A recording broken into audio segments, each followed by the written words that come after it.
I have 50 years law enforcement, many years with the U.S. Drug Enforcement Administration.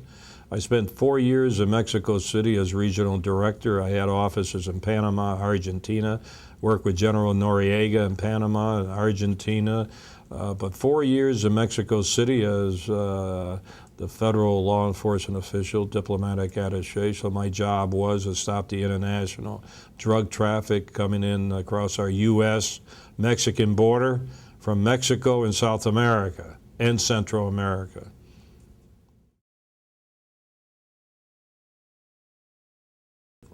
Mexican-U.S. border is about 2,000 miles, starting in Brownsville, Texas, to the San Diego, San Ysidro area. I had the fortunate opportunity to serve 12, 14 years at the border.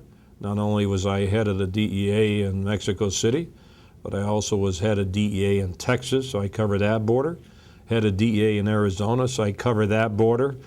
It's a very, very complex situation when you're talking about our neighbors, Mexico. A lot of politics involved, the economic situation, diplomatic situation, a law enforcement situation. So something has to be done at the border. For many years, we've been trying to do something under President Nixon. G. Gordon Liddy and I ran an operation, Operation Intercept 1969, where the president got angry, made it a top priority to stop the drugs from coming into the United States from Mexico. And we had an operation for 2 weeks. We didn't actually close the border. We searched every car, backed up the cars into to Mexico City. They hated us, the Mexican government. But I'll tell you one thing, the president sent the message out and things were done differently.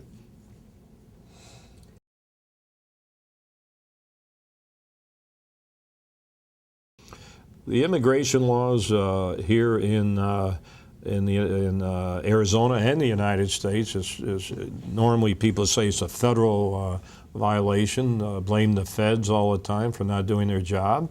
Law enforcement has inherent authority to make federal arrests relating to immigration. On the other hand, the people of Arizona became very angry at the situation. I like to be known as the poster boy. 3 years ago, I started my office fighting illegal immigration. I know the Department of Justice has been investigating me for 1.5 years. I have protesters every day, some elected officials. This has been going on for a long time. However, the people of Arizona like what I'm doing, as evidenced by high polls. We've had 2 state laws that were passed. We're the only agency enforcing those 2 state laws, which is a human smuggling law and a employer sanction where we go and raid private businesses. I don't know why any other law enforcement agency isn't doing it, even though the laws are in a book. Now we have a new law called 1070 that everybody's getting excited about internationally across our United States. I think they're overreacting. There's a lot of hype involved. As I say, we've been enforcing the federal and state laws for 3 years. So it's good to have the laws that for no other reason maybe act as a deterrence. And people that are here illegally will leave and go back to their country or go back to another state, which is a sanctuary state, for example, California, which don't have the laws that we have here in Arizona. So it's a big, complex problem. It's an international, interstate, local problem. And in today's environment, the people want something done about it, as evidenced once again by national polls and interests. Now, because it's a political year, all the politicians are hopping on a wagon. Where were they years ago? Where were they standing next to me when I was taking, and still am, taking all the heat for enforcing the illegal immigration laws? I didn't see any U.S. senators or anybody else backing me up, but now since it's an election year, everybody's talking about it.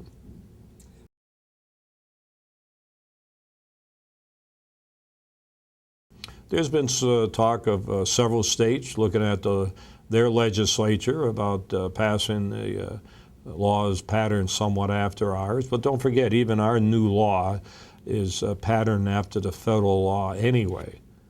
And I think people should start realizing that. They're going to criticize our new state laws. They ought to be criticizing the federal laws, and I can't understand why the federal government is suing the state government. It's like suing themselves, because our law is like their law.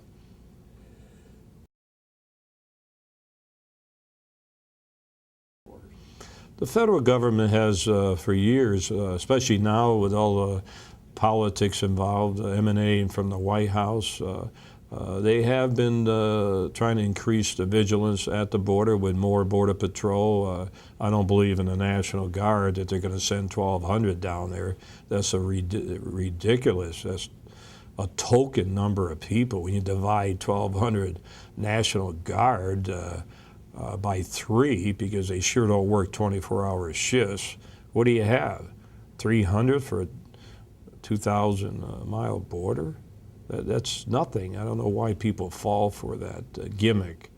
But they've been increasing technology, intelligence gathering, and giving some equipment to the Mexicans, which we've been doing for years, even when I was there. It's a tough, the only thing I have about the emphasis on the border, everybody talks about securing the border. A 12-year-old knows that you should secure the border. That's common sense.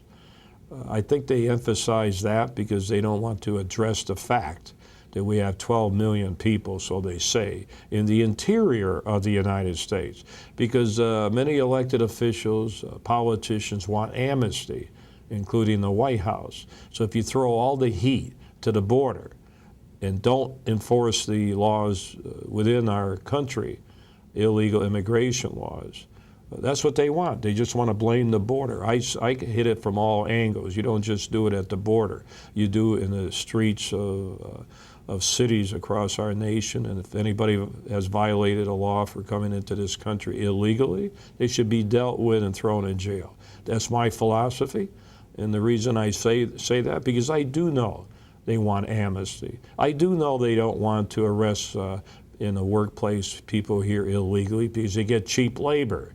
I do know that politicians want the Hispanic vote. So that's what this is all about. So let's blame the border. Always say we must secure the border, but avoid saying that we must arrest people in the United States that are here illegally.